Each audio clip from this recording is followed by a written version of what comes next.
Welcome back to the Cap Report. In January, the UFC will be returning to Brazil for the first time since the pandemic at UFC 283 in Rio. The last time there was actually the first fight behind closed doors, granted not by design, March 14th, 2020, a fight night card headlined by Kevin Lee and Charles Oliveira. I don't think we've seen any fight announcements for UFC 283 yet, so I thought it'd be a fun idea to build a main card for UFC 283, especially as I'm trying to get more videos out that go beyond just the whole prediction videos and follow-ups. I want to stack this card, and I hope the UFC does as well. That being said, I'm also going to try and be realistic based on the current timeline of the organization, fights that are already announced. And as the card is based in Brazil, I'm going to try and have a Brazilian in each of the fights as well to really play into that market and make it a great return to one of MMA's heartlands. So let's go ahead and get into the Cap Reports UFC 283 card.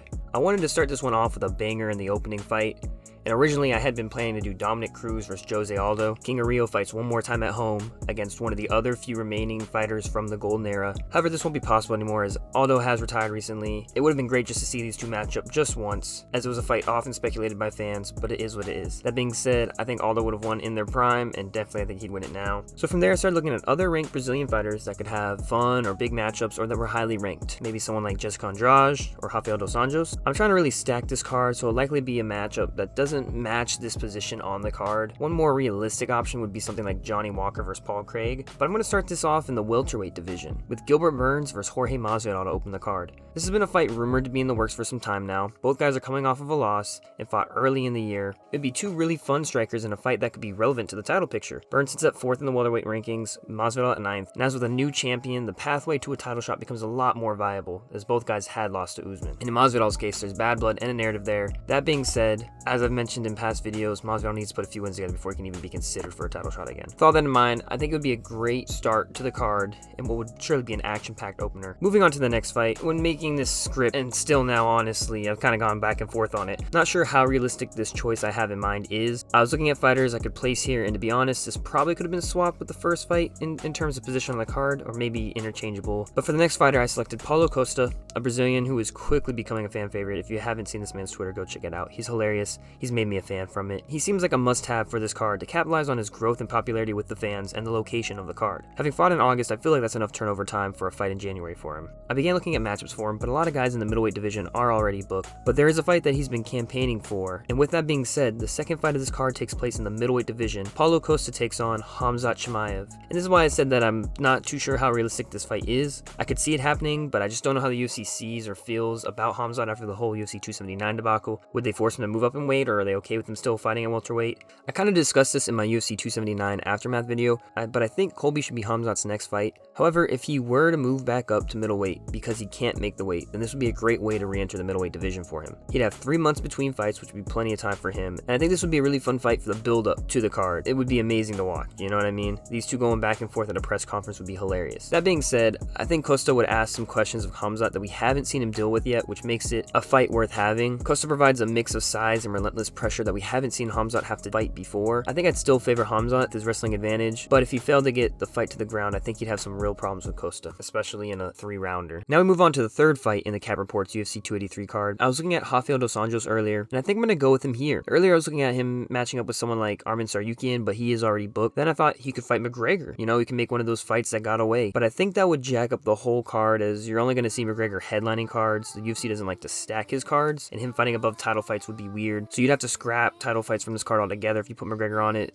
I just think that having him on the card would, for the most part, ruin it and make it, as I said, the opposite of what I wanted to be, which is a stack card. I was looking through the rankings, and I found what I think would be an absolute banger here. So the next bout on our card is in the lightweight division, Rafael dos Anjos versus Justin Gaethje. Gaethje has said that he isn't interested in building other fighters off of his name, which takes away a couple options for him given his ranking and status in the division. He's had 3 title fights in his last 4 fights. He's 2-2 in those, only winning 1 of the title fights, the interim belt over Tony Ferguson. If we're being honest, I don't even really think he deserved his last title fight. I guess it didn't technically end up being a title fight. Well, it does, right? Because he could have still won it, just Oliveira couldn't have. I don't think he really deserved to be in a title fight at that point. I think he needs to take a bit of a step back. It seems like he doesn't want to fight guys, as I said, on the come up like Rafael Fiziev. So what about this Rafael instead, you know? Dos Anjos is the highest ranked guy below Gaethje that isn't already booked or an up-and-comer. Dos Anjos is starting to get a little up there in age, but he's still been performing pretty well up to this point in his career. Both these guys are warriors, and as I said, this fight would be an amazing fight. Now we move on to the co-main event, and I wanted 2 title title fights on this card, and I was really trying to fit it that way. It is pretty disappointing though that Oliveira and Makhachev are fighting in October, which I think would be a bit of a difficult turnaround depending on how the fight went and if Oliveira won, right? Because that fight is such a toss-up in my opinion. Another title fight I looked at having on this card was Yuri vs. Glover 2. I guess I technically could put it on here as it hasn't been officially announced, but it's highly rumored for UFC 282 in December. Knowing my luck, I would put that fight on this card and the next day it would be announced for 282, so I'm not even going to bother with that. And even Alex Pereira wouldn't likely be available if he won, as he fights in November. It's the same kind of issue as